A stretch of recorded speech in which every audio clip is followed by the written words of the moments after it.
Shrimad Bhagavatam class 153 സ്കന്ധം 7 15-ാമത്തെ അധ്യായമായിട്ട് മോക്ഷധർമ്മ നിരൂപണമാണ് പറയുന്നത്. അപ്പം നമ്മൾ പറയുന്നത് എന്താണെന്ന് നോക്കാം. ഒന്നിൽ നാരദൻ പറയുകയാണ്, ചില ബ്രാഹ്മണർ കർമ്മമാർഗത്തിൽ നിഷ്ഠയുള്ളവരാണ്. ബ്രാഹ്മണർ എന്ന് പറഞ്ഞാൽ ചിന്തിക്കാൻ കഴിവുള്ള, ബ്രഹ്മത്തെ മനസ്സിലാക്കാൻ, പ്രപഞ്ച രഹസ്യം മുഴുവൻ മനസ്സിലാക്കാൻ കഴിവുള്ളവർ. അവർ ശാസ്ത്രജ്ഞന്മാരെ, ഇന്നത്തെ നിലയിൽ ശാസ്ത്രജ്ഞന്മാർ, ചിന്തകന്മാർ എന്ന് പറയാം. ചില ചിന്തകന്മാർ കർമ്മത്തിൽ അവരെ ലോക നന്മക്ക് വേണ്ടി പുതിയ പുതിയ കണ്ടുപിടുത്തങ്ങളെല്ലാം നടത്താൻ വേണ്ടി ശ്രമിക്കുന്നവരെല്ലാം കർമ്മ മാർഗം എന്ന് പറയാം. മറ്റു ചിലർ തപസ്സിൽ നിഷ്ഠയുള്ളവരാണ്. തപസ്സിൽ എന്ന് പറയുമ്പോൾ ഒരു പ്രത്യേക വിഷയത്തിന് വേണ്ടിയിട്ട് ചിന്തിക്കുന്നവരാണ്.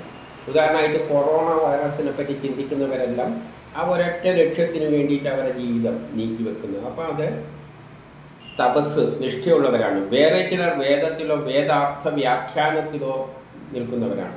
ചിലവരെന്ത് ചെയ്യുന്നു, വേദങ്ങൾ പഠിച്ചിട്ട് അതിൻ്റെ വേദ അർത്ഥങ്ങൾ വ്യാഖ്യാനിക്കാൻ വേണ്ടി നിൽക്കുന്നു.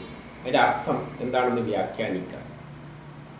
വേറെ ചിലർ ജ്ഞാനയോഗ കർമ്മമാർഗത്തിൽ സഞ്ചരിക്കുന്നു, അതായത് ബ്രഹ്മസാക്ഷാത്കാരത്തിന് ശ്രദ്ധിക്കുന്നു.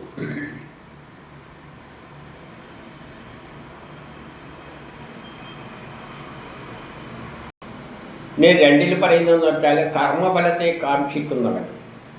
കർമ്മങ്ങളിൽ അങ്ങനെ ബ്രാഹ്മണരെല്ലാം അല്ലെങ്കിൽ ആരെങ്കിലും കർമ്മഫലത്തെ കാക്ഷിച്ചുകൊണ്ട് ശ്രാദ്ധാദികൾ നടത്തുകയാണെങ്കിൽ, ശ്രാദ്ധം നേരത്തെ പറഞ്ഞ കഴിഞ്ഞതിൽ കുറേ ശ്രാദ്ധങ്ങൾ പറഞ്ഞിട്ടുണ്ട്. അവരെ ദേവപൂജക്കായിട്ട് ഉപയോഗിച്ച സാധനങ്ങളും മറ്റും നിഷ്ഠയുള്ളവന് ദാനം ചെയ്യണം. അപ്പോൾ ഇവിടെയാണ് നമ്മൾ കഴിഞ്ഞതിൽ കുറച്ച് ശ്രാദ്ധങ്ങളെ പറ്റിയല്ല, ചില ദിവസങ്ങളിൽ ഇന്ന പിതൃക്കൾക്കെല്ലാം നൽകണമെന്ന് പറഞ്ഞിട്ടുണ്ടെങ്കിൽ അവിടെ ഒരു കാര്യം എടുത്തു പറഞ്ഞിട്ടുണ്ട്. കൃതയുഗം ത്രേതായുഗം ദ്വാപരയുഗത്തിലാകുമ്പോഴും മനുഷ്യരെല്ലാം ദുഷിച്ചു പോയതുകൊണ്ട് അവർക്കെന്ത് പറ്റുന്നില്ല, ഇതുവരെ വേദം പറഞ്ഞ ഈശ്വരനെ ഈ പ്രപഞ്ചം മുഴുവൻ വ്യാപിച്ചു കിടക്കുന്ന അത് തന്നെയാണ് ഞാൻ എന്ന നിലയിൽ ഈശ്വരനെ കാണാൻ പറ്റുന്നില്ല. അതുകൊണ്ടാണ് അവർക്ക് വിഗ്രഹം കൊടുത്തിട്ട് ഈശ്വരനുണ്ട് എന്ന് പറഞ്ഞത്. അപ്പോൾ അത് തെറ്റാണോ എന്ന് ചോദിച്ചാൽ, വിഗ്രഹത്തിൽ ഈശ്വരനുണ്ടോ എന്ന് ചോദിച്ചു കഴിഞ്ഞാൽ, ശരിക്കും ശാസ്ത്രത്തിൻ്റെ അടിസ്ഥാനത്തിൽ ചിന്തിക്കുന്ന ഋഷികളെ സംബന്ധിച്ചിടത്തോളം ആ വിഗ്രഹത്തിലുമുണ്ട്, കല്ലിലൂടെ എല്ലായിടത്തും ഉണ്ട്. അപ്പം പിന്നെ എന്തിലുണ്ട്, ആ വിഗ്രഹത്തിലും ഉണ്ട്. ആ നിലയിൽ അവർ ആരാധിച്ചോട്ടെ. കാരണം സാധാരണ ജനങ്ങൾക്ക് ഈ പ്രപഞ്ചം മുഴുവൻ ഇപ്പം ഈ പറയുന്ന നമ്മൾ ഇത്രയും ഇതിലൂടെ പോയിട്ടും പ്രപഞ്ചം മുഴുവൻ ബ്രഹ്മമാണ്, അതാണ് ഞാനെന്ന് ചിന്തിക്കാൻ സാധാരണ ജനത്തിന് കഴിയില്ല. അപ്പം അവർക്കൊരു വിഗ്രഹം കൊടുത്തിട്ട് അതിൻ്റെ അകത്തുണ്ട്. അതുകൊണ്ടാണ് നാരായണ ഗുരുസ്വാമി എന്ത് ചെയ്തത്, കണ്ണാടിയും കല്ലും എല്ലാം എടുത്തിട്ടാണ് കൊടുത്തത്. എന്തുകൊണ്ടാണ്, അദ്ദേഹത്തിന് ആ ശാസ്ത്രതത്വം അറിയാം. എന്ത്, കല്ലിലും കണ്ണാടിയിലും എല്ലാത്തിലും ഈശ്വരൻ തന്നെയാണുള്ളത്. അതുകൊണ്ട് പ്രത്യേകിച്ച് അതുകൊണ്ട് അതിൽ ഉണ്ടോ എന്ന് ചോദിച്ചാൽ ഉണ്ട്, ആ അർത്ഥത്തിൽ കൊടുത്തതാണ്. കാരണം സാധാരണക്കാരൻ അതേ പറ്റും, എന്തെങ്കിലും ഒന്ന് കിട്ടിയാൽ അവൻ ഈശ്വരനെ അതിലങ്ങ് സങ്കല്പിച്ചോളൂ, അല്ലാതെ അതിന് പ്രത്യേകിച്ച് വേറെ ഗുണമൊന്നും ഇല്ല. അതേപോലെ തന്നെ 4 മനുഷ്യർക്ക് വേദങ്ങൾ നേരത്തെ പറഞ്ഞ ചടങ്ങുകൾ ചെയ്യുമ്പോൾ പിതൃക്കൾക്ക് മാത്രമല്ല കൊടുക്കാൻ പറഞ്ഞിരിക്കുന്നത്, 5 തിരിച്ചിട്ടുണ്ട്. ഒന്ന് ദേവതകൾ. ദേവതകൾ എന്ന് പറഞ്ഞാൽ ഈ പ്രപഞ്ചത്തിലുള്ള എല്ലാ വസ്തുക്കളും ദേവതകളാണ്, അത് അടിസ്ഥാനപരമായിട്ട്. രണ്ടാമത്തത് മനുഷ്യർ. മൂന്നാമത്തത് ഋഷികൾ. അവരെ ഒരു പ്രത്യേക കാറ്റഗറി ആയിട്ട്, അല്ലെ ബ്രാഹ്മണർ എന്നല്ല, ഋഷികൾ എന്ന് പറഞ്ഞാൽ അങ്ങനെ ജ്ഞാനം മൂത്തവർ, ബ്രാഹ്മണരെന്ന് പറയാം. അവരാണ് ഋഷികൾ, ബ്രാഹ്മണരായിട്ട് വരും. അപ്പം ദേവതകൾ, ബ്രാഹ്മണർ, മനുഷ്യർ, ജീവജാലങ്ങൾ, പട്ടി പൂച്ച എന്നുള്ള പക്ഷികൾ എല്ലാം. പിന്നെ ഒന്നുണ്ട് പിതൃക്കൾ. പിതൃക്കൾ എന്ന് പറയുമ്പോൾ നമുക്ക് 2 അവസ്ഥയുണ്ട്. ഒന്ന്, ആത്മാവ് ഈ രൂപത്തിൽ നിൽക്കുന്നു, ഒരു ശരീരവും വെച്ചുകൊണ്ട് നിൽക്കുന്നു. മരിച്ചു കഴിയുമ്പോൾ അത് പിന്നെ ആത്മാവായിട്ട് അദൃശ്യമായ രൂപത്തിൽ നിൽക്കുന്നു. പക്ഷെ പിന്നെയും അത് വരുന്നുണ്ട്. അപ്പോൾ ഇതിന് 2 സ്റ്റേജുണ്ട്. ഈ അവസ്ഥയും മരിച്ചു കഴിഞ്ഞാലുള്ളൊരവസ്ഥ അതും ആത്മാവ് തന്നെയാണ്. അതിനെയാണ് പിതൃലോകം എന്ന് പറയുന്നത്. പിന്നെ അതിൽ നിന്ന് ആദ്യമേ ഭൂമിയിലേക്ക് വരും. പക്ഷെ ഒന്നുണ്ട്, ഇവിടെയുള്ള ആത്മാവും പിതൃക്കളായിരിക്കുന്ന ആത്മാവും ഒന്ന് തന്നെയാണ്. അത് ശ്രീഹരിയാണ്. പക്ഷേ സാധാരണ ജനങ്ങൾക്ക് ആ നിലയിൽ കാണാൻ പറ്റാത്തത് കൊണ്ട് ആണ് ഈ ബ്രഹ്മം, നിർഗുണമായ ബ്രഹ്മം 5 രൂപത്തിൽ പ്രത്യക്ഷപ്പെട്ട് നമ്മളെ മുമ്പിൽ നിൽക്കുകയാണ്. ബ്രാഹ്മണൻ, ദേവതകൾ, എല്ലാ വസ്തുക്കളും, ദേവതകൾ, മനുഷ്യർ. ബ്രാഹ്മണൻ എന്ന് പറയുമ്പോൾ ഋഷികൾ എന്ന നില ഉയർന്ന നിലയിലെത്തിയവർ, ബ്രഹ്മസാക്ഷാത്കാരത്തോടടുത്തെത്തിയവർ, അത്രയും ജ്ഞാനം തിരിഞ്ഞു അവരെ പ്രത്യേകമായിട്ട് കാണുകയാണ്. സാധാരണ മനുഷ്യർ, പട്ടി, പൂച്ചി, ഇതിലെ മൃഗങ്ങൾ, പിന്നെയുള്ളത് പിതൃക്കൾ, മരിച്ചു കഴിഞ്ഞാലുള്ള അവസ്ഥ. അപ്പം ഇതാണ് നമ്മളെ മുമ്പിലുള്ള അവസ്ഥ. ഇവരെ എല്ലാം ആരാധിക്കാൻ എന്ന് പറയുമ്പോൾ ഇവരിലൂടെയാണ് നമ്മൾ ഈശ്വരനെ കാണേണ്ടത്. ഈശ്വരൻ നേരിട്ട് ഈ 5 വിഭാഗമായിട്ട് നമ്മളെ മുമ്പിൽ നിൽക്കുകയാണ്. അപ്പോൾ നമ്മൾ എന്തെങ്കിലും അർപ്പിക്കുക എന്ന് പറയുന്നത് ഇവർക്കാണ് അർപ്പിക്കേണ്ടത്. സാധാരണ ജനങ്ങൾക്ക് ഇവർക്ക് അർപ്പിച്ചാൽ മതി. ഇവരിലൂടെ എവിടെ തന്നെയാണ് എത്തുക? ഇതെല്ലാം ശ്രീഹരിയായതുകൊണ്ട് ആ പാത്രത്തിലേക്കാണ്, സൽപാത്രത്തിലേക്കാണ് എത്തുക. നമ്മൾ ആർക്ക് കൊടുത്താലും, പിതൃക്കൾക്ക് കൊടുത്താലും, ഇപ്പം നമ്മൾ ബലി ചെയ്യുന്നുണ്ട്, എൻ്റെ അച്ഛനെ ബലി ചെയ്യുക എന്ന് പറയുമ്പോൾ നമ്മൾ അച്ഛനെയാണ് അവിടെ ചിന്തിച്ച് ചെയ്യുന്നുണ്ടെങ്കിലും യഥാർത്ഥത്തിൽ അവിടെ അച്ഛനൊന്നുമല്ല ഉള്ളത്. ഞാനായിട്ട് നിൽക്കുന്നതും ഈശ്വരനാണ്, ഞാൻ അല്ലെ അച്ഛനായി നിന്നതും ഈശ്വരനാണ്, മരിച്ചു കഴിയുമ്പോൾ ആ ആത്മാവായി നിൽക്കുന്നതും ഈശ്വരനാണ്. അതുകൊണ്ടാണ് നമ്മൾ അർപ്പിക്കുന്നത്, അച്ഛൻ്റെ പേരിൽ അർപ്പിച്ചാലും എത്തുന്നത് എവിടത്തേക്ക് തന്നെയാണ്? ഈശ്വരനാണ്. അപ്പോൾ ഋഷികൾ പ്രതിമയിലേക്ക് പറഞ്ഞതിൻ്റെ അർത്ഥം എന്താണെന്ന്, ആ പ്രതിമയിലുള്ളത് ഈശ്വരൻ തന്നെയാണ്. ലോകം മുഴുവൻ കാണാൻ പറ്റാത്തതുകൊണ്ട് ഈ പ്രതിമയിലേക്കും കാണും. ഇതിൻ്റെ അച്ഛൻ അച്ഛനെയാണ് നീ അർപ്പിക്കുന്നുണ്ടെങ്കിലും യഥാർത്ഥത്തിൽ അത് എത്തുന്നത് ആർക്ക് തന്നെയാണ്? ആ സൽപാത്രത്തിൽ തന്നെയാണ്, ഈശ്വരൻ തന്നെയാണ്. കാരണം പിതാവും ഈശ്വരൻ്റെ അരൂപമാണ്, ഈശ്വരനാണ്. മരിക്കുന്നതിനെക്കാട്ടി മുമ്പിലും മരിച്ച ശേഷവും ഈശ്വരനാണ്. നാമും മരിക്കുന്നതിനെക്കാട്ടി മുമ്പിലും മരിച്ച ശേഷവും ഈശ്വരൻ തന്നെയാണ്, ആ ബ്രഹ്മം തന്നെയാണ്. അപ്പോൾ ഏത് രൂപത്തിൽ നമ്മൾ ചിന്തിച്ചാലും, കല്ലിന് പ്രതിമക്ക് അർപ്പിച്ചാലും പോകുന്നത് ഈശ്വരനാ എന്ന ചിന്തയിലേക്കാണ് പോകേണ്ടത്. മരിക്കാനുള്ളവർക്ക് അർപ്പിക്കുക എന്ന് പറയുമ്പോൾ ഈശ്വരനാണ്. അതേപോലെ ബ്രാഹ്മണ, ക്ഷത്രിയ ഇങ്ങനെയുള്ളവർക്ക് കൊടുത്താലും എത്തുന്നത് അവിടത്തേക്കാണ്. എന്നിട്ട് 2 പറയാണ്, കർമ്മഫലത്തെ കാക്ഷിക്കുന്നവൻ എന്ത് വേണം? ഇതെല്ലാം ജ്ഞാനനിഷ്ഠയുള്ളവന് ദാനം ചെയ്യണം. അപ്പം ജ്ഞാനദൃഷ്ടിയുള്ളവൻ എന്ന് പറയുമ്പോൾ ബ്രാഹ്മണരെ പോലെയുള്ളവരെ ആണ് ഉദ്ദേശിക്കുന്നത്.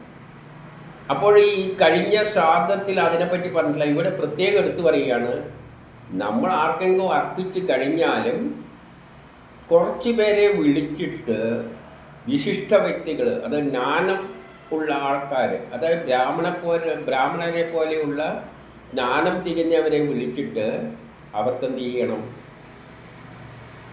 ഈ ഉണ്ടാക്കിയ സാധനം, വിഭവസമൃദ്ധമായ സദ്യ അവർക്ക് കൊടുക്കണം.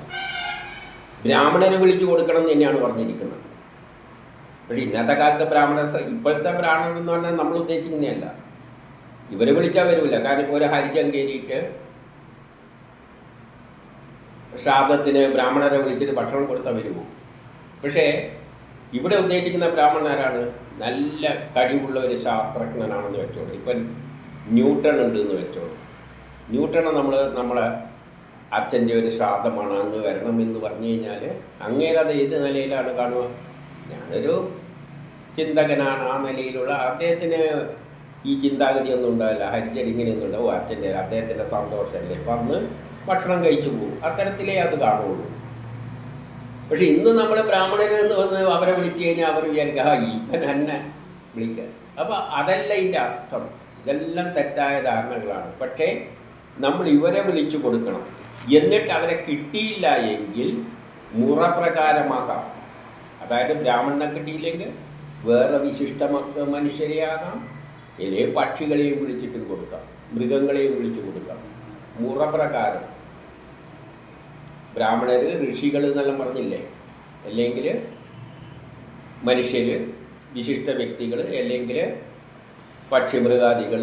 അതുകൊണ്ടാണ് പിതൃക്കൾക്ക് കൊടുക്കുമ്പോൾ കാക്കയെ വിളിക്കുന്നത്. അല്ലാതെ കാക്ക അച്ഛനൊന്നുമല്ല. കറുപ്പതായതുകൊണ്ട് അവർ കാക്കേനെ എടുത്തു. എന്തുകൊണ്ട്? മറഞ്ഞു പോയതായതുകൊണ്ട്, കറുപ്പ് നിറമായതുകൊണ്ട് കാക്കേനെ എടുത്തതേ ഉള്ളൂ. കാക്കയില്ലാത്ത നാട്ടിൽ എന്ത് ചെയ്യും? അപ്പം കാക്ക അച്ഛൻ കാക്കയായിട്ടൊന്നുമല്ല വരുന്നത്. കാരണം അച്ഛൻ മരിച്ചാൽ ഏതായിട്ടാണ് പോകുന്നത് എന്നുള്ളത് അന്നേരം അതിനനുസരിച്ചായിരിക്കുന്നത്. അല്ലാതെ അല്ലെങ്കിൽ പിന്നെ വേദത്തിൽ എന്താ പറയേണ്ടത്? എല്ലാവരും മരിച്ചാൽ ആദ്യം കാക്കയാണ് ആവുക എന്ന് പറയേണ്ടത്. അതൊന്നും പറയുന്നില്ല. കാക്കേൻ്റെ പേരേ പറയുന്നില്ല. ഇവിടെയാണ് പറയുന്നത്, ചിലയിടത്താണ് പറയുന്നത്. അപ്പോൾ എന്തുകൊണ്ട് കാക്കേനെ എന്തിനാണ് വിളിക്കുന്നതെന്ന് വെച്ചാൽ കാക്കയും ബ്രഹ്മമാണ്. അച്ഛൻ മരിച്ച അച്ഛൻ്റെ ആത്മാവും ബ്രഹ്മമാണ്. അപ്പം കാക്ക കൊടുക്കണമെന്ന് ജീവനുള്ള ഒരാൾക്കാണ് കൊടുക്കാൻ പറയുന്നത് നമ്മളോട്. അപ്പം കാക്കേനെ വിളിക്കണം. ചിലവർ പട്ടിക്ക് കൊടുക്കും. അതെവിടെയാണെന്ന് വെച്ച് കഴിഞ്ഞാൽ പറശ്ശിനിക്കടവിലെല്ലാം പട്ടിക്ക് വലിയ പ്രാധാന്യം. ഇനി 3, ശ്രാദ്ധമൂട്ടുമ്പോൾ വിശ്വദേവസ്ഥാനത്ത് 2 പേരെയും, അപ്പോൾ ബ്രാഹ്മണ രൂപത്തിലുള്ള ഒരു 2 പേരെയും, പിതൃകാര്യത്തിൽ 3 പേരെയും ഭക്ഷണം കൊടുക്കണം എന്നാണ് പറയുന്നത്. ഒരു ശ്രാദ്ധം നടത്തുമ്പോൾ 3 വിശ്വദേവന്മാരായി സങ്കല്പിച്ചുകൊണ്ട് 3 പേർക്ക്. ബ്രാഹ്മണർക്ക് കൊടുത്തു കഴിഞ്ഞാൽ അവർ തന്നെയാണ് ഈ ശ്രീഹരി. ബ്രാഹ്മണരെ കിട്ടിയില്ലെങ്കിൽ കീഴോട്ട് വരാമെന്നും പറഞ്ഞിട്ടുണ്ട്. പിന്നെ പിതൃകാര്യത്തിനായിട്ട് കീഴോട്ട് വന്നിട്ടും കൊടുക്കുക. ഇത് പട്ടീന് കാക്കേനെ വിളിച്ചു കൊടുത്താലും മതി. അപ്പം ഇവരിലൂടെയെല്ലാം നമ്മൾ ആരെയാണ് കാണേണ്ടത്? ശ്രീഹരിയാണ് കാണേണ്ടത്. ആ ആശയമാണ് പ്രചരിപ്പിക്കുന്നത്. ഓരോന്നിനും ഓരോന്നായാലും മതി. ആളെ കിട്ടിയില്ലെങ്കിൽ ഒരാളെ വെച്ചിട്ട് മതി എന്ന് പറയാണ്. അതിസമ്പന്നതയാലൊന്നും വിപുല സംവിധാനം വേണ്ട. അതുകൊണ്ട് വിശേഷിച്ച് വലിയ സദ്യയെല്ലാം ഒരുക്കിയിട്ട് കൊടുക്കേണ്ട ആവശ്യമൊന്നുമില്ല. ഇതൊരു മനസ്സിൻ്റെ നമ്മളെ കൊണ്ടൊരാശയം പ്രചരിപ്പിക്കാൻ വേണ്ടി മാത്രമാണ്. ഈ പ്രപഞ്ചത്തിലുള്ള എല്ലാം ഈശ്വരനാണ്. ഈശ്വരനെ എവിടെ നിന്ന് കണ്ടു തുടങ്ങണം? ബുദ്ധിമാന്മാരിലാണ് ഈശ്വരൻ കുടികൊള്ളുന്നത്. അത് കഴിഞ്ഞാൽ മനുഷ്യരിൽ നിന്ന് ജീവജാലങ്ങളിൽ നിന്ന് കഴിഞ്ഞാൽ കീഴോട്ട് ഇങ്ങനെ. അപ്പം അവരിലെല്ലാം നമ്മൾ ആ ക്രമത്തിൽ ഈശ്വരൻ എന്ന് പറഞ്ഞാൽ ദിവ്യമായതാണ്. അപ്പം ഋഷികളിലെല്ലാം നമുക്ക് ഈശ്വരനെ വേണമെങ്കിൽ കാണാം. ഇനി 4 ദേശകാലത്തിനനുസരിച്ച് ശ്രാദ്ധവും ശ്രദ്ധയോടെ പദാർത്ഥങ്ങൾ നൽകുമ്പോൾ, നമ്മൾ ശ്രദ്ധയോടുകൂടി ശ്രാദ്ധം നടത്താൻ വേണ്ടിയിട്ട് ആരെങ്കിലും ക്ഷണിക്കുമ്പോൾ സ്വജനപക്ഷത്തുള്ളവരോട് ക്ഷണിച്ചുകൂടാം. ഇന്ന് നമ്മൾ ചെയ്യുന്നത് എന്താണെന്ന് വെച്ചാൽ ബന്ധുക്കളെ വിളിച്ച് കൊടുക്കും. അതല്ല വേണ്ടത്. അന്യന്മാരെ വിളിച്ച്, ബ്രാഹ്മണരായ നല്ല വിശിഷ്ട വ്യക്തികളെ വിളിച്ചിട്ടാണ് ഭക്ഷണം കൊടുക്കേണ്ടത്. കാരണം അവർ ദൈവത്തിൻ്റെ പ്രതീകങ്ങളായിട്ട് കാണാൻ നമുക്ക് പറ്റണം. എത്രമാത്രം നല്ല ജ്ഞാനത്തിൻ്റെ അടിസ്ഥാന ബ്രാഹ്മണർ പറയുന്നത്. ബുദ്ധിശക്തിയും ഗുരുക്കന്മാർക്ക് സമാനമായ ആൾക്കാരെ ഈശ്വരനായി കാണണമെന്നുള്ള ഒരു സങ്കല്പത്തിലാണ് ഇവിടെ പറയുന്നത്. അവർക്ക് കൊടുത്താൽ മതി. ഈശ്വരന് കൊടുത്തതിന് സമാനമാണ്. അതാണ് സൽപാത്രം. ഇനിയോ അപ്പം ബന്ധുക്കൾക്ക് കൊടുത്തോണ്ടായില്ല. നമ്മളിപ്പോൾ ചെയ്യുന്നത് ബന്ധുക്കൾക്ക് വിളിച്ച് ഭക്ഷണം കൊടുക്കുക. 5 പുണ്യദേശവും പുണ്യകാലവും ഒത്തുചേർന്ന് കിട്ടുമ്പോൾ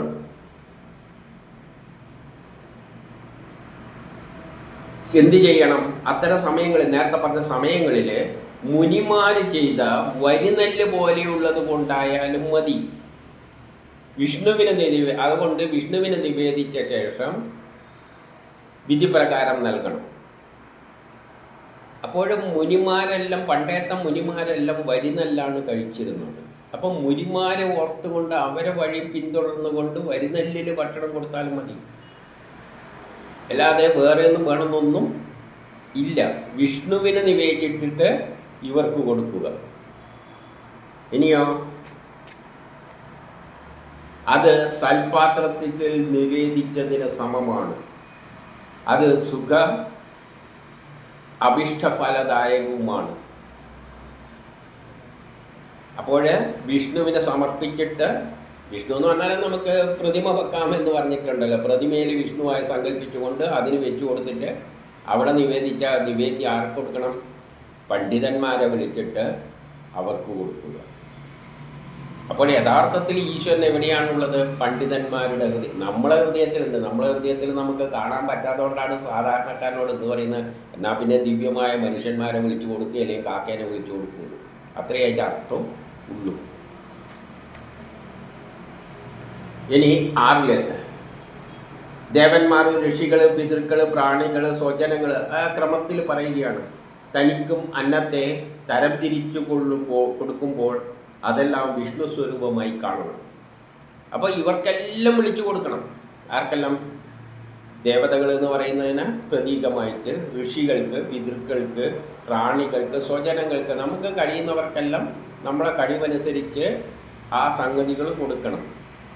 അങ്ങനെ ആരെയും വിളിച്ചു കൊടുക്കാൻ പറ്റില്ലെങ്കിൽ അവരെ പ്രതിനിധികളെ വിളിച്ചു കൊടുക്കണമെന്ന് നേരത്തെ പറഞ്ഞു കഴിഞ്ഞു. അങ്ങനെ കൊടുക്കുമ്പോൾ അവരിലെല്ലാം വിഷ്ണുവിൻ്റെ രൂപം നമ്മളൊരു ആരുടെ? വിഷ്ണുവിൻ്റെ സ്വരൂപമായി കാണും. അപ്പം നമ്മൾ ആർക്കാണ് കൊടുക്കുന്നത്? ജീവനോടെ ഇരിക്കുന്ന വിഷ്ണുവിൻ്റെ സ്വരൂപങ്ങൾക്കാണ് കൊടുക്കുന്നത്. അപ്പം ഇതിലൂടെ നമ്മളെ കൊണ്ട് ബിംബത്തിൽ ഈശ്വരനെ കാണാൻ ശ്രമിപ്പിക്കുന്നത് പോലെ വിശിഷ്ട വ്യക്തികളിൽ, എല്ലാ ജീവജാലങ്ങളിലും ഈശ്വരനെ ദർശിക്കാൻ പ്രേരിപ്പിക്കുകയാണ് ഈ ചടങ്ങ് കൊണ്ട് ഉദ്ദേശിക്കുന്നത്. ഇത് സാധാരണക്കാരനെ സംബന്ധിച്ചാണ്. 7 ധർമ്മത്തിൻ്റെ അന്തരാർത്ഥം ശ്രവിച്ചിട്ടുള്ള ശ്രാദ്ധത്തിൽ ഭക്ഷണം നൽകരുത്. അപ്പം ധർമ്മത്തിൻ്റെ ആന്തര അർത്ഥം, ഓരോ നമ്മൾ ചെയ്യുന്ന കർമ്മത്തിൻ്റെയും അകത്തുള്ള അർത്ഥം മനസ്സിലാക്കിയവരെ ശ്രാദ്ധത്തിന് നൽകരുത് എന്നാണ് പറയുന്നത്. അപ്പോൾ അർത്ഥം മനസ്സിലാകാത്തവന് മാംസം കൊടുക്കാം. അപ്പം നമ്മളെ നാട്ടിലെല്ലാം കണ്ണൂർ മാംസാദികൾ കൂട്ടുന്നവരാണെങ്കിൽ അവർക്ക് എന്ത് ചെയ്യുന്ന വെക്കും? മത്സ്യമാംസം വെച്ചു കൊടുക്കും. കാരണം മരിച്ചവരെ വരികയാണെങ്കിൽ അവർക്ക് മത്സ്യം മാത്രമേ കൂട്ടുമെങ്കിൽ പിന്നെ അവർക്ക് മത്സ്യമല്ലാതെ പിന്നെ കൊടുത്തു വരിക. ഇപ്പം ട്രിവാൻഡ്രത്താണെങ്കിൽ അങ്ങനെയല്ല. മാംസം മാത്രമേ കൂട്ടുന്ന ഒരു കക്ഷിയാണെങ്കിൽ ഇവിടെ വിളിച്ചു വരുത്തിയിട്ട് എന്താ ചെയ്യാന്ന് വെച്ച് കഴിഞ്ഞാൽ പച്ചക്കറി തീറ്റിക്കും. സങ്കല്പത്തിലാണ് ഇത്. അതാണ് ഇവിടുത്തെ. അത് തെറ്റാണോ എന്ന് ചോദിച്ചാൽ തെറ്റല്ല. കാരണം എന്തില്ല, അവരൊന്നും അർത്ഥം മനസ്സിലാക്കിയിട്ട് ചെയ്യുന്നവരല്ല. അവരച്ഛനാണ് വരുന്നത്, മറ്റേ ആളാണ് വരുന്നത് എന്നുള്ള മൂഢവിശ്വാസത്തിൽ ചെയ്യുകയാണ്. പക്ഷേ നമ്മളീ കൊടുക്കുന്നത് ഈശ്വരൻ എന്ന സങ്കല്പത്തെ ചിന്തിച്ചുകൊണ്ട്, ഈ വ്യക്തികളെല്ലാം, മരിച്ച ആളെല്ലാം ഈശ്വരൻ തന്നെയാണ്, ഞാനും ഈശ്വരനാണ്, ആ സങ്കല്പത്തിലൂടെയാണ് കൊടുക്കേണ്ടത്. ആ ജ്ഞാനമുള്ളവർ മാംസം കൊടുക്കരുത് എന്ന് പറയുന്നു. എന്തുകൊണ്ട് മാംസം കൊടുക്കാൻ പാടില്ല? മാംസവും ബ്രഹ്മമാണ്, ഈശ്വരനാണ്. ആ വീക്ഷണത്തിലെ അർത്ഥം മനസ്സിലാക്കുന്നതിനെ സംബന്ധിച്ചിടത്തോളം മാംസവും ഈശ്വരനാണ്, കോഴിയും ഈശ്വരനാണ്. അപ്പം കോഴിയാവുന്ന ഈശ്വരനെ പിടിച്ചിട്ട് ഈശ്വരന് തിന്നാൻ കൊടുക്കുക, ഭക്ഷണമായിട്ട് കൊടുക്കുക എന്ന് പറയുമ്പോൾ അത് മണ്ടത്തരമാണ്. അതുകൊണ്ട് അവരെ സംബന്ധിച്ചിടത്തോളം മാംസം കൊടുത്തുകൂടാ. കാരണം കോഴിയും മാംസമാണ്, അല്ലെ ആടും മാംസമാണ്, കോഴിയും ഈശ്വരനാണ്, ആടും ഈശ്വരനാണ്. അപ്പോൾ ഈശ്വരനെ അർത്ഥിച്ച് കൊടുക്കുന്നത് ശരിയല്ല. അപ്പോൾ അർത്ഥം മനസ്സിലാകുന്നവരെ മാംസം വെച്ച് കൊടുക്കരുത്. എല്ലാവർക്കും അച്ഛനാ വരുന്നത്, അമ്മയാ വരുന്നത് എന്നെല്ലാം ചിന്തിക്കുകയാണെങ്കിൽ അവർക്ക് ഇഷ്ടമുള്ള കൊടുക്കാം. തന്നെത്താൻ തിന്നുകയും അരുത്. അങ്ങനെയുള്ളവർ ഇപ്രകാരം മുനിമാർ ഭക്ഷിക്കുന്നത് കൊടുക്കുന്നതാണ് ഏറ്റവും ശ്രേഷ്ഠകരം എന്ന് പറയുന്നത്. മുനി എന്ന് പറഞ്ഞാൽ നേരത്തെ എന്താ വരിപ്പില്ല, എന്തോ പുല്ല് പറഞ്ഞില്ല അത്. ഇനി 8 പ്രാണികൾക്ക് മാനസികവും ശാരീരികവും വാചികവുമായ സംഭവിക്കുന്ന ഹിംസയുടെ, അപ്പോൾ ജീവജാലങ്ങളെയെല്ലാം കൊല്ലുമ്പോൾ അവർക്കുണ്ടാവും മാനസികവും ശാരീരികമായിട്ടുള്ള പേടിയും ഭയങ്ങളും എല്ലാം ഉണ്ടാവും. അങ്ങനെ കൊടുക്കുന്നത് പോലെയുള്ള ശ്രാദ്ധത്തിൽ നിവേദിക്കുന്ന വസ്തുക്കൾ ശ്രേഷ്ഠമല്ല.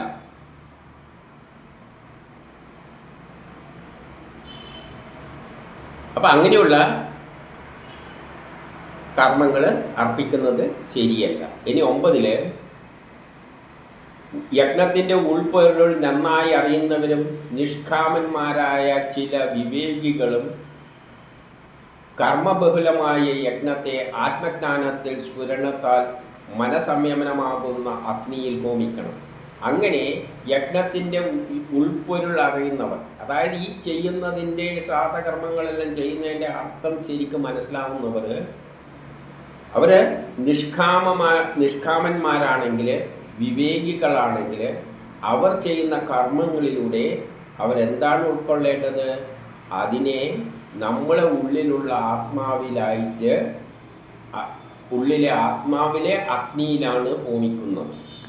അപ്പം നമ്മൾ എന്തെങ്കിലും അർപ്പിക്കുന്നുണ്ടെങ്കിൽ, ഇപ്പം മുമ്പിൽ കിടക്കുന്ന ഒരു ബ്രാഹ്മണന് ഭക്ഷണം കൊടുക്കുകയാണ്, ഒരു ബുദ്ധിമാനായ ശാസ്ത്രജ്ഞന് ഭക്ഷണം കൊടുക്കുകയാണെങ്കിൽ യഥാർത്ഥത്തിൽ അത് ഈശ്വരനായിട്ട് സങ്കല്പിച്ചുകൊണ്ട്, ഈശ്വരൻ്റെ പ്രതീകമായി സങ്കല്പിച്ചുകൊണ്ട് അവരിലൂടെ അത് എത്തിച്ചേരുന്നത് ആരാണ്?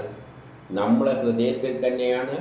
ആ ഹൃദയത്തിലെത്തുമ്പോൾ നമ്മളിൽ ഈ അന്യന്മാർ എന്നുള്ള, അവനത് ഞാൻ നിൻ്റേത് എന്നുള്ള ആ ചിന്താഗതികളെല്ലാം എന്തായിപ്പോണം? നമ്മുടെ ഹൃദയത്തിൽ ഹോമിക്കപ്പെടണം. ജ്ഞാനിയായവർ കൊടുക്കുന്നത് ഈശ്വരനാണ്. മുമ്പിലുള്ള ബ്രാഹ്മണനെ ഈശ്വരനായി കാണണം. അവർക്ക് കൊടുക്കുന്നത് ഈശ്വരനാണ് എത്തിച്ചേരുന്നത്. അത് നമ്മുടെ ഹൃദയത്തിൽ തന്നെയാണ് എത്തിച്ചേരുന്നത്. കാരണം ഈശ്വരൻ എവിടെയുണ്ട്? ഇവിടെയുണ്ട്. ഇനി 10 പറയാണ്, മാംസപദാർത്ഥങ്ങൾ കൊല്ലുന്ന യജ്ഞകർമ്മങ്ങളിൽ പ്രാണികൾ ഭയപ്പെട്ടിട്ട് മാംസപദാർത്ഥങ്ങൾ അർപ്പിക്കുന്ന യജ്ഞകർമ്മങ്ങളിൽ, മൃഗങ്ങളെ കൊന്നു കൊടുക്കുന്ന യജ്ഞകർമ്മങ്ങളിൽ പ്രാണികൾക്ക് എന്തുണ്ട്? അത് കാണുന്ന പ്രാണികൾക്ക് ഭയപ്പെട്ടിട്ട് എന്തു പറയും? തത്വബോധമില്ലാത്ത സ്വയം ആൾക്കാർക്ക് വേണ്ടി മാത്രം ലാക്കാക്കി ചെയ്യുന്ന ഈ നിർദ്ദയൻ, അതായത് ഓരോ ആളെ ചിലവർ യജ്ഞം ചെയ്യുന്നതിന് വേണ്ടിയാണ്, നമ്മളെ ബന്ധുക്കൾക്ക് അല്ലെങ്കിൽ നമുക്ക് എന്തെങ്കിലും ഉദ്ദേശിച്ചുകൊണ്ടാണ്, നമ്മളെ ഉദ്ദേശിച്ചുകൊണ്ടാണ്, അല്ലെങ്കിൽ നമ്മൾ ആൾക്കാർക്ക് വേണ്ടിയാണ്, എന്തെങ്കിലും ഉദ്ദേശം നല്ല വെച്ച് ഉദ്ദേശിച്ചുകൊണ്ടാണ് ചെയ്യുന്നത്. അങ്ങനെ ചെയ്യുന്ന ആൾക്കാർ കണ്ടിട്ട് ആ ജീവി എന്ത് പറയും? ഈ ദുഷ്ടൻ അവരുടെ സ്വാർത്ഥ താല്പര്യത്തിന് വേണ്ടി എന്ത് ചെയ്യുകയാണ്?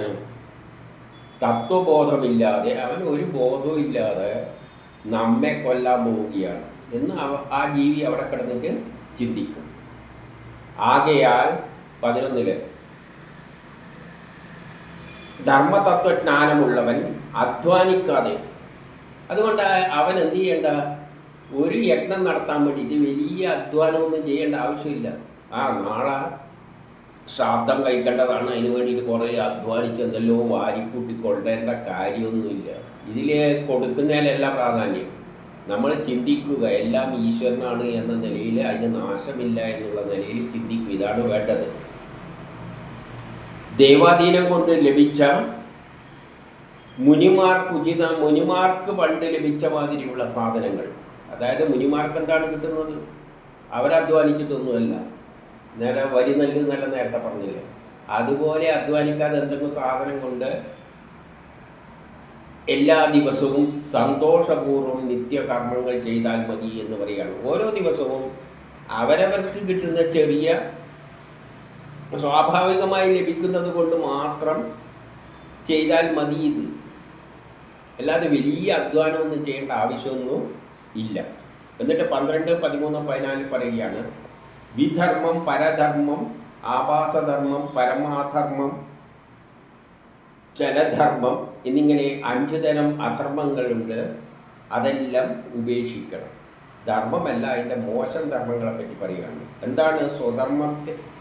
വിധർമ്മം എന്ന് പറഞ്ഞാൽ, ഉപേക്ഷിക്കാൻ പറഞ്ഞ വിധർമ്മം എന്ന് പറഞ്ഞാൽ സ്വധർമ്മത്തെ ബാധിക്കുന്നത്, നമ്മുടെ ധർമ്മത്തെ ബാധിക്കുന്നത്. ഉദാഹരണമായിട്ട് ബ്രഹ്മചര്യത്തിൽ നമ്മൾ ചെയ്യേണ്ടതാണ്, കുട്ടികൾ പഠിക്കുകയാണ് വേണ്ടത്. ആ കുട്ടികളെ പഠിക്കുന്നതിൻ്റെ ഇടയ്ക്ക് പിടിച്ചിട്ട് വേറെ ജോലിക്ക് നിയമിക്കുകയും കൂടി ചെയ്താൽ പൈസ ഉണ്ടാക്കാൻ വേണ്ടിയിട്ട് അതിന് ഹാനി ഉണ്ടാക്കുന്ന ധർമ്മമാണ്. അപ്പം അതാണ് വിധർമ്മം. മറ്റൊരുത്തൻ്റെ ധർമ്മം ചെയ്യുകയാണ് പരധർമ്മം. ഉദാഹരണമായിട്ട് നമ്മളെ ജോലി മേശപ്പുറത്തുള്ള നമ്മളെ ജോലി ചെയ്യില്ല, എൻ്റെ അടുത്തവൻ്റെ മേശപ്പുറത്ത് പോയിട്ട് അവൻ്റെ ജോലിയെ പറ്റി അങ്ങനെ ചെയ്യും ഇങ്ങനെ ചെയ്യുന്നെല്ലാം പറയുന്നത് പരധർമ്മം. സ്വന്തം ധർമ്മത്തിൽ നിന്നും വ്യതിചലിച്ച് തന്നിഷ്ടം പോലെ ചെയ്യുന്നത് ആഭാസധർമ്മം. നമ്മൾ സാധാരണയിൽ കാണാതെ ചിലതരം ആചാരങ്ങൾ നമ്മൾ ചില മനുഷ്യർ ചെയ്തു കൊടുക്കുന്നുണ്ട്. ചില ദിവ്യ പുരുഷന്മാരെന്നെല്ലാം പറയും, അവർക്ക് പ്രത്യേകതര ആചാരമായിരിക്കും. അപ്പം അവർ പറയും, എൻ്റെ അടുത്ത് വരുമ്പോൾ അദ്ദേഹം വലിയൊരു ദിവ്യൻ്റെ മാതിരി ഇരിക്കും. എന്നിട്ട് പറയാം, എൻ്റെ അടുത്ത് വരുമ്പോൾ ഇന്ന സാധനം കൊണ്ടുവരണം, അല്ലെങ്കിൽ ഇന്ന വസ്ത്രം ധരിച്ചിട്ട് വരണം. ഇങ്ങനെയല്ല അവർക്ക് തോന്നുന്ന മാതിരിയുള്ള കുറേ പാട്ട്, പിന്നെ അവർക്ക് തോന്നുന്നതായിട്ടുള്ള പാട്ടും നൃത്തവും എല്ലാമായിട്ട് അങ്ങ് പോകും. സാധാരണ കളിയും കാണുന്നതായിരിക്കും. ഇതെല്ലാം ആഭാസധർമ്മം.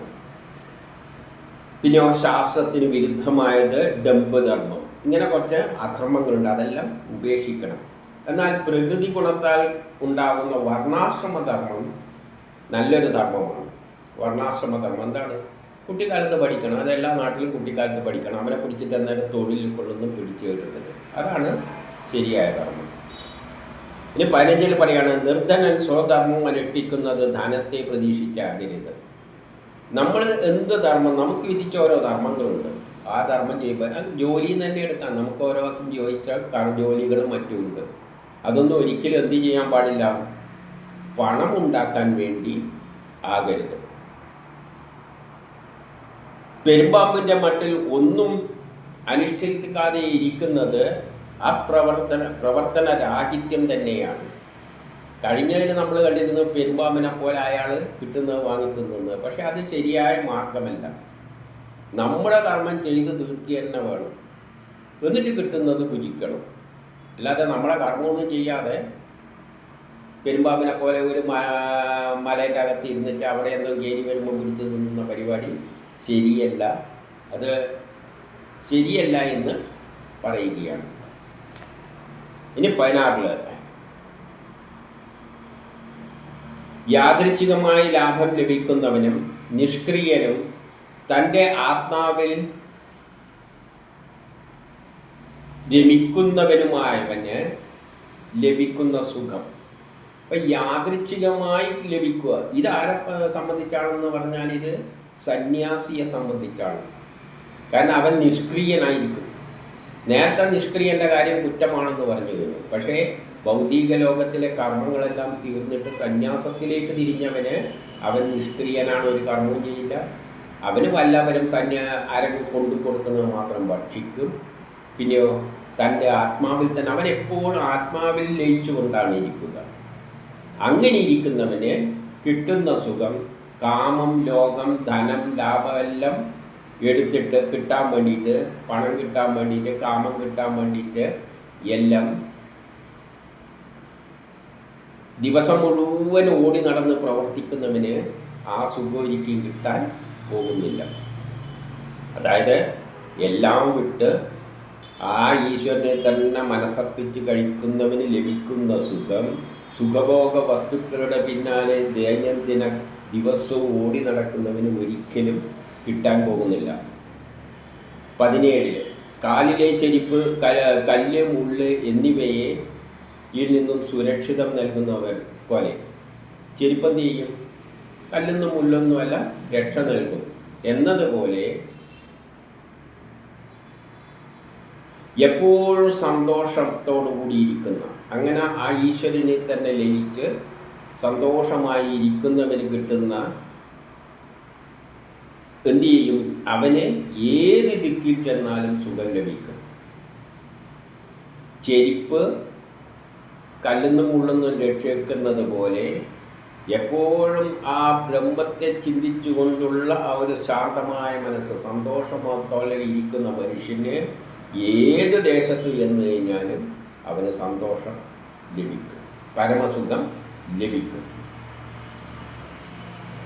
18 പറയുകയാണ്, മനുഷ്യൻ സന്തോഷവാനാണെങ്കിൽ വെറും ജലപാനം മാത്രം കഴിച്ച് ജീവിക്കാം. സന്തോഷമുണ്ടെങ്കിൽ വെള്ളം മാത്രം കഴിച്ചിട്ട് ജീവിക്കുക. അതുകൊണ്ടാണ് ഋഷികൾ വെള്ളം കൊണ്ടുപോകുന്നത്. വെള്ളം അത്യാവശ്യമാണ്.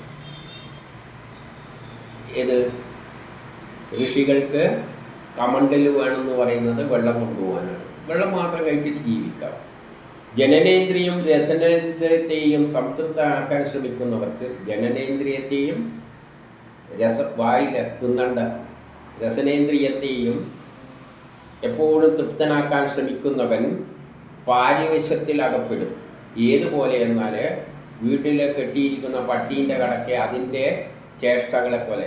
വീട്ടിലൊരു പട്ടീനെ കെട്ടിയിട്ടിട്ടുണ്ടെങ്കിൽ അതിങ്ങനെ വട്ടം കറങ്ങിക്കൊണ്ടിരിക്കും, പിന്നെ കുറച്ച് നേരം കിടന്നുറങ്ങും, പിന്നെ കിടന്നുറങ്ങും, ആരെങ്കിലും കാണുമ്പോൾ ചാടും. ഇതെല്ലാം ചെയ്യുന്നത് പോലെ കാമത്തിൻ്റെയും സുഖത്തിൻ്റെ സൗഭാഗ്യങ്ങളുടെ പിന്നാലെ ഓടി നടക്കുന്നവൻ്റെ അവസ്ഥ ഇതായിരിക്കുമെന്ന് പറയുകയാണ്.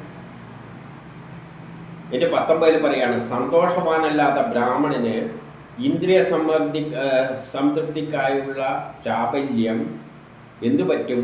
ചാബല്യത്താൽ.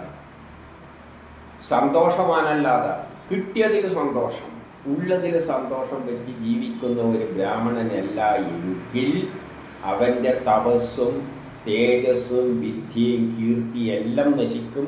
കാര്യകാര്യ വിവേകവും അവൻ്റെ വിവേകവും നഷ്ടപ്പെടും. 20 മനുഷ്യൻ ആഗ്രഹത്തിൻ്റെ പിന്നാലെ ഓടുമ്പോൾ കാമത്തിനടിമയായിത്തീരും. കാമത്തിൽ അകപ്പെടുമ്പോൾ അവൻ എന്തിൽപ്പെടും? ക്രോധത്തിലും അകപ്പെടും. കാമം ക്രോധം എന്നാണ്. ആദ്യം കാമത്തിൻ്റെ പിന്നാലെ പോകും, പിന്നെ കാമം എവിടത്തേക്ക് എത്തിച്ചേരും? അവസാനം ക്രോധത്തിലേക്കാണ് അവസാനം എത്തിച്ചേരുക. എല്ലാ ദിക്ക് ജയിച്ചവനാണെങ്കിലും ഭൂമണ്ഡലത്തെ മുഴുവൻ കീഴ്പ്പെടുത്തിയവനാണെങ്കിൽ, ഈ പ്രപഞ്ചം മുഴുവൻ കീഴ്പ്പെടുത്തിയ ഒരാളുണ്ടെന്ന് വെച്ചോ, എങ്കിലും അവന് ലോഭം ഇല്ല. ലോഭവാനാണെങ്കിൽ, ലോഭം എന്ന് പറഞ്ഞാൽ എത്ര കിട്ടിയാലും തൃപ്തിയില്ലാത്തവനാണെങ്കിൽ അവനെന്ത് പറ്റും? അവൻ അറുതിയിലേക്ക് എത്തിച്ചേരും. അവനൊരിക്കലും സുഖം കിട്ടാൻ പോകുന്നില്ല. എന്ത് കിട്ടിയാലും തൃപ്തിയില്ലാതെ ഈ ലോകം മുഴുവൻ കിട്ടിയാലും ഒരു കാര്യമില്ല, അവന് സുഖം ലഭിക്കില്ല. എൻ്റെ 21 അറിവുള്ളവനും സംശയം തീർക്കാൻ കഴിവുള്ളവനും വിദ്വാൻമാരുമായ പണ്ഡിതൻ പോലും ലോപത്തിൽപ്പെട്ട് വീണു പോകുന്നുണ്ട്. നല്ല പണ്ഡിതൻ എല്ലാവർക്കും സംശയമുണ്ടെന്ന് പറഞ്ഞു തീർക്കാൻ പറ്റിയ അത്രയും വിവരമുള്ളവരും ലോപത്തിൽ പെട്ടുപോകുന്നുണ്ട്. ലോപം എന്ന് പറഞ്ഞാൽ എത്ര കിട്ടിയാലും മതിയാകാത്ത ഒരു അവസ്ഥയിൽ എത്തിച്ചേരുന്നുണ്ട്. അതുകൊണ്ട് 22, 23 പറയുകയാണ്, സങ്കല്പത്യാഗത്താൽ കാമത്തെ നിയന്ത്രിക്കാം. അപ്പം കാമത്തെ ഇല്ലാതാക്കണ്ടെങ്കിൽ സങ്കല്പത്തിൽ തന്നെ സങ്കല്പങ്ങൾ ഒഴിവാക്കുക. അത് വേണം ഇത് വേണമെന്നുള്ള സങ്കല്പങ്ങൾ ഒഴിവാക്കി തന്നെ കാമത്തെ നിയന്ത്രിക്കാം. കാമിതങ്ങളുടെ പരിത്യാഗമാണ് ക്രോധത്തെയും. അപ്പം ക്രോധം ഇല്ലാതാക്കണ്ടെങ്കിൽ കാമിതങ്ങളുടെ പരിത്യാഗം, കാമത്തിൽ നിന്നാണ് ക്രോധം ഉണ്ടാകുന്നത്. അപ്പം കാമിതങ്ങളുടെ പരിത്യജിച്ചാൽ ക്രോധമില്ലാതായി മാറും. ലോഭം എത്ര കിട്ടിയാലും മതി വരാതെ ആ ദോഷം ഒഴിവാക്കണ്ടെങ്കിൽ അർത്ഥം അനർത്ഥമാണെന്ന് ചിന്തിക്കുക. പണം എന്ന് പറയുന്നത് അനർത്ഥമാണ്, കാരണമാണ് എന്ന് ചിന്തിച്ചാൽ നമുക്ക് എന്ത് ചെയ്യാൻ പറ്റും? ലോഭത്തെ ഒഴിവാക്കാം. പ്രപഞ്ചത്തെ പറ്റിയുള്ള ജ്ഞാനം നേടിക്കഴിഞ്ഞാൽ ഭയം ഒഴിവാകും. എങ്ങനെയാണ് ഭയം ഒഴിവാക്കുന്നത്? നമ്മളെ നിയന്ത്രിക്കുന്ന ഒരു ശക്തി ഉള്ളിലുണ്ട്, നമ്മളെ ആ തള്ളിക്കൊണ്ടുപോകുന്ന അതാണ്. പിന്നെ നമുക്കെന്തിനാ ഭയക്കുന്നത്? ആ ശക്തി ഉള്ളിൽക്കൊണ്ട്, അങ്ങനെ ഒരു ശക്തി ഉള്ളിലുണ്ട്, ഈശ്വരൻ നമ്മൾ ഉള്ളിലുണ്ട്, അവനാണ് നമ്മളെ നയിക്കുന്നതെന്നുള്ള ജ്ഞാനം മനസ്സിലാക്കിയാൽ നമുക്ക് ഭയം ഉണ്ടാവില്ല. ആത്മവിദ്യ നേടിക്കഴിഞ്ഞാൽ ശോകങ്ങളും മോഹങ്ങളെല്ലാം ഒഴിവാകും. മൗനത്തിലെ യോഗാഭ്യാസം ചെയ്യുന്നവർക്ക് അതിലുള്ള പ്രതിബന്ധങ്ങളെ മൗനത്തിലൂടെ, ഇപ്പം യോഗാഭ്യാസത്തിന് എത്ര അത്യാവശ്യം എന്താണ്? മൗനമാണ്. ഇനി 24, 25 പ്രാണികളിൽ നിന്നുള്ള ദുഃഖം ഇല്ലാതാക്കാൻ വേണ്ടിയിട്ട് പ്രാണികളോട് കാരുണ്യം കാണിച്ചാൽ മതി. പ്രാണികളോടുള്ള ദുഃഖം, പ്രാണികൾ നമുക്ക് പല പ്രയാസങ്ങൾ ഉണ്ടാക്കുന്നുണ്ടെങ്കിൽ, അത് ദുഃഖം ഉണ്ടാക്കുന്നുണ്ടെങ്കിൽ പ്രാണികളോട് സ്നേഹം പ്രകടിപ്പിച്ചു കഴിഞ്ഞാൽ അതെന്ത് ചെയ്താലും നമുക്ക് ദുഃഖം തോന്നില്ല. ദൈവഹിതം മൂലമുണ്ടാകുന്ന ദുഃഖം, ചിലപ്പോൾ നമ്മൾ അറിയാതെ തന്നെ നമ്മളൊരു ചെയ്യാത്ത ഒരു കുറ്റത്തിനെല്ലാം നമ്മളൊന്നും ചെയ്യാതെ തന്നെ ചില ദുഃഖങ്ങൾ നമ്മളെ കയറി വരും. അതിൽ നിന്ന് ഒഴിവാനുള്ള വഴി എന്താണ്? മനസംയമനം. മനസ്സിനെ സംയമനം പഠിക്കുക. ശരീര ദുഃഖത്തെ മാറ്റണ്ടെങ്കിൽ, ശരീര ദുഃഖങ്ങൾ, രോഗങ്ങൾ കൊണ്ടുള്ള ശരീര ദുഃഖങ്ങളെല്ലാം മാറ്റാൻ പ്രാണായാമം ചെയ്താൽ മതി. നിദ്രയെ ഒഴിവാക്കാൻ വേണ്ടിയിട്ട്, നിദ്രയിൽ നിന്നുള്ള ദോഷത്തെ ഒഴിവാക്കാൻ വേണ്ടിയിട്ട് സാത്വിക നല്ല തരം ഭക്ഷണം കഴിക്കുന്നതിനനുസരിച്ച് സുഖനിദ്ര കിട്ടും. തമോ ഗുണത്തെ ഒഴിവാക്കാൻ വേണ്ടിയിട്ട് സത്വഗുണം എടുത്താൽ മതി. സത്വഗുണത്തെ ഒഴിവാക്കാൻ വേണ്ടിയിട്ട് ഉപശമം കൊണ്ട് സാധിക്കും. ഇതെല്ലാം വിട്ട് കളഞ്ഞാൽ മതി. ഇതെല്ലാം എങ്ങനെ സാധിക്കും? നല്ലൊരു ഗുരുവിനെ ഉപദേശിച്ചു തരും. അപ്പോൾ ഗുരുക്കളെ എടുത്തു കഴിഞ്ഞാൽ ഇതെല്ലാം ഉപദേശിച്ച് പറഞ്ഞു തരും. 26 കണ്ടുകൊണ്ട് കാണാവുന്ന ഈശ്വരനെയും അറിവിൻ്റെ വെളിച്ചം നൽകുന്ന ഗുരുവിനെയും സാധാരണ മനുഷ്യനായി കാണുന്നവൻ്റെ വിദ്യാഭ്യാസം ആനയുടെ കുളി പോലെയാണ്. നമ്മൾ ഈ കാണുന്ന വസ്തുക്കളെല്ലാം ഈശ്വരനാണ് എന്ന് പഠിപ്പിക്കുന്ന ഗുരുവും, അതാണ് അറിവിൻ്റെ വെളിച്ചം. ഈ കാണുന്നത് മുതൽ ചക്കയായാലും ആയാലും ബ്രാഹ്മണനായാലും ക്ഷത്രിയനായാലും വൈശ്യനായാലും ഹിന്ദുവായാലും മുസ്ലിം ആയാലും എല്ലാം ഈശ്വരൻ എന്ന് പഠിപ്പിക്കുന്ന ഒരു ഗുരുവെ, ഒരു സാധാരണ അങ്ങനെ പഠിപ്പിക്കുന്ന ഈ ഗുരുവെ സാധാരണ ഒരു മനുഷ്യനായിട്ട് ആരെങ്കിലും കാണുന്നുള്ളൂ എങ്കിൽ അവൻ്റെ ജ്ഞാനം ആന കുളിച്ച പോലെയാണ്. ആന കുളിച്ച അടുത്ത സമയം തന്നെ അത് മണ്ണും മരിഞ്ഞെത്തിടും. അതുപോലെ അവന് വലിയ ജ്ഞാനമൊന്നുമില്ല. അപ്പം എല്ലാം ഈശ്വരനായി പഠിപ്പിക്കുന്ന ഗുരുവിനെ മനുഷ്യനായിട്ട് കാണരുത്, അത് ഈശ്വര സമാനമെന്നാണ് അടുത്തതിൽ പറയുന്നത്. ആ ഗുരു യോഗേശ്വരന്മാരിൽ അനുസന്ധാനം ചെയ്യപ്പെട്ടവനും ഏറ്റവും വലിയ യോഗേശ്വരൻ്റെ അവസ്ഥയിലെത്തിയവനാണ്. ഈ പ്രപഞ്ചത്തിൽ കാണുന്ന ഹിന്ദു മുസ്ലിം ക്രിസ്ത്യാനി എല്ലാം ബ്രഹ്മമാണ്, പട്ടി പൂച്ച എല്ലാം ബ്രഹ്മമാണ് എന്ന് പഠിപ്പിക്കുന്ന ഒരു ഗുരുനാഥൻ പ്രകൃതി പുരുഷന്റെ നിയന്താവായ പ്രത്യക്ഷീഭവിച്ച ഈശ്വരനാണ്. അയാൾ ഈ പ്രകൃതിയിൽ നിന്നും രൂപാന്തരം പ്രാപിച്ച ഒരു ഈശ്വരന് സമാനമാണ് എന്ന് പറയുകയാണ്. ഈ ലോകത്തിൽ കാണുന്ന എല്ലാറ്റിനെയും ബ്രഹ്മമായി കാണുക. വിദ്വേഷങ്ങൾ, ജാതി മത ചിന്തകളെല്ലാം വെച്ചിട്ട് നോക്കുമ്പോൾ അത് ഹിന്ദുവാണ്, ഇത് മുസ്ലിമാണ്, ഇങ്ങനെയെല്ലാം തോന്നുന്നത് ഒഴിവാക്കുക. എല്ലാത്തിനെയും ഈശ്വരനായി കാണാൻ പഠിപ്പിക്കുന്ന ഒരു ഗുരുനാഥൻ ഉണ്ടെങ്കിൽ അവനെ ഈശ്വരനായിട്ട് കണ്ടുകൊള്ളണം. പക്ഷേ സാധാരണ ജനം അയാൾ എന്തായിട്ടാണ് കാണുന്നത്? ഒരു മനുഷ്യനായിട്ടാണ് കാണുന്നത്. 28 എല്ലാവിധ ധർമ്മങ്ങളും മനസ്സടക്കമുള്ള 6 ഇന്ദ്രിയങ്ങളുടെ നിയന്ത്രണങ്ങളും ഏതൊന്നിൽ ചെന്നുന്നു. നമ്മുടെ എല്ലാ ധർമ്മത്തിനനുസരിച്ച് നമ്മൾ കർമ്മം ചെയ്യാൻ പറയുന്നു. അത് എവിടത്തേക്കാണ് എത്തുക? ആ ഈശ്വരന് വേണ്ടിയാണ് ചെയ്യുന്നത്, ആ ഈശ്വരനിലേക്കാണ് എത്തുന്നത്. 6 ഇന്ദ്രിയങ്ങളിലൂടെ നമ്മൾ മനസ്സടക്കമുള്ള 6 ഇന്ദ്രിയങ്ങളിലൂടെ നമ്മൾ കർമ്മം ചെയ്യുന്നത് എന്തിനാണ്? അതാണ് കർമ്മത്തിന് പ്രേരിപ്പിക്കുന്നത്. ആ കർമ്മമെല്ലാം എവിടെ എത്തുന്നത്? ഈശ്വരനാണ്. കാരണം ഈശ്വരൻ്റെ കർമ്മം ചെയ്യാനാണ് നമ്മളെ സൃഷ്ടിച്ചിരിക്കുന്നത്. അപ്പം നമ്മളെ കൊണ്ട് കർമ്മം ചെയ്യിപ്പിക്കുന്നത് ആ ഈശ്വരനാണ്. അതിൻ്റെ ലക്ഷ്യം സാധിക്കാനാണ്. അതെല്ലാം എവിടെയാണ് എത്തിച്ചേരുന്നത്? നമ്മളെ കർമ്മങ്ങളെല്ലാം ഈശ്വരനിലാണ് എത്തിച്ചേരുന്നത്. അത് തിരിച്ചറിയാൻ കഴിയാതെ യോഗാഭ്യാസത്തിലൂടെ യോഗ സാധനകളിലൂടെ എത്ര പ്രവർത്തിച്ചാലും അവൻ്റെ ശ്രമം വൃഥാവാണെന്ന് പറയുകയാണ്. അപ്പം യോഗ എന്ന് പറഞ്ഞാൽ ആ ഈശ്വരനുമായിട്ട് യോഗം, ആ ഈശ്വരനെ കണ്ടെത്തുക, അതിൽ ചേരാനുള്ള ശ്രമമാണ്. അപ്പം നമ്മുടെ കർമ്മങ്ങളുടെ എല്ലാം ലക്ഷ്യം ആ ഈശ്വരൻ്റെ ആഗ്രഹം സാധിപ്പിച്ചു കൊടുക്കുകയാണ്. ആ തത്വം മനസ്സിലാക്കാതെ എന്ത് യോഗാഭ്യാസം, എന്ത് അത്തരത്തിലുള്ള വഴിയിലൂടെ നീങ്ങിയാലും അതെല്ലാം വ്യർത്ഥമാണ് എന്ന് പറയുകയാണ്. ഇനി 29 കൃഷിയും അവയുടെ ഫലങ്ങളും അടങ്ങിയ യോഗമാർഗത്തിലൂടെ, കൃഷിയും അവയുടെ ഫലങ്ങളും, ഈ പ്രപഞ്ചത്തിൽ കൃഷിയും അതിലൂടെ ഉണ്ടാകുന്ന എല്ലാ ഫലങ്ങളും, അതായത് ഇവിടെ ഭൗതിക ലോകത്തിൽ എന്തെല്ലാം സുഖഭോഗ വസ്തുക്കളുണ്ടോ അതെല്ലാം പുരുഷാർത്ഥത്തെ പ്രാപിക്കുവാൻ ഉപകരിക്കുകയില്ല. പുരുഷാർത്ഥത്തെ, ആ ശരിയായ ഈശ്വരനെ പ്രാപിക്കാൻ ഇവിടെ എന്ത് സൗഭാഗ്യം നമുക്കുണ്ടായതുകൊണ്ടും ഒരു കാര്യമില്ല. അതുകൊണ്ടൊന്നും സൗഭാഗ്യം കൊണ്ടോ പണം കൊണ്ടോ ആ ഈശ്വര പ്രാപ്തി സാധ്യമല്ല. അവ സംസാര ബന്ധനത്തിലേക്ക് നയിക്കുന്നു. എത്രമാത്രം സുഖഭോഗ വസ്തുക്കൾ നമ്മളെ മുമ്പിലുണ്ടോ അത് ബന്ധനത്തിലേക്കാണ് നയിച്ചു കൊണ്ടുപോകുന്നത്.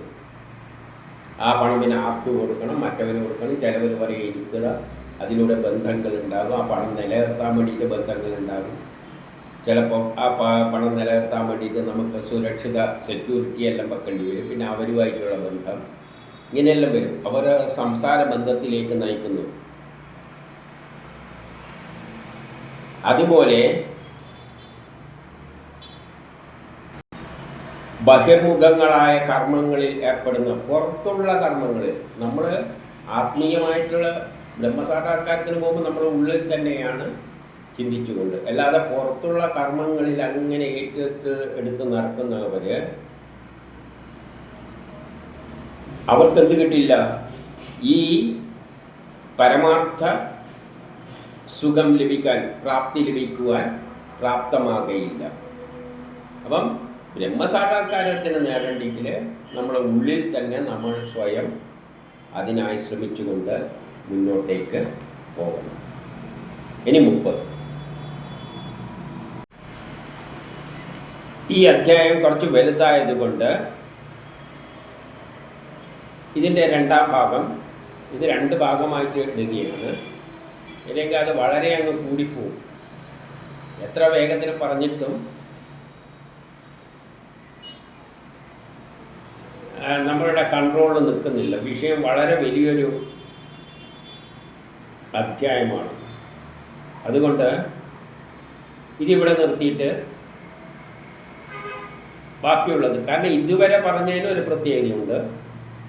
ഇനി ഒരു വ്യക്തി ബ്രഹ്മസാക്ഷാത്കാരത്തിന് പോകുമ്പോഴുള്ള അവസ്ഥ തൊട്ടിട്ടുള്ള കാര്യം ആയതുകൊണ്ട് നമുക്കതിനെ അടുത്ത ക്ലാസ്സായിട്ടിടാം. അല്ലെങ്കിൽ വളരെ വലിയൊരു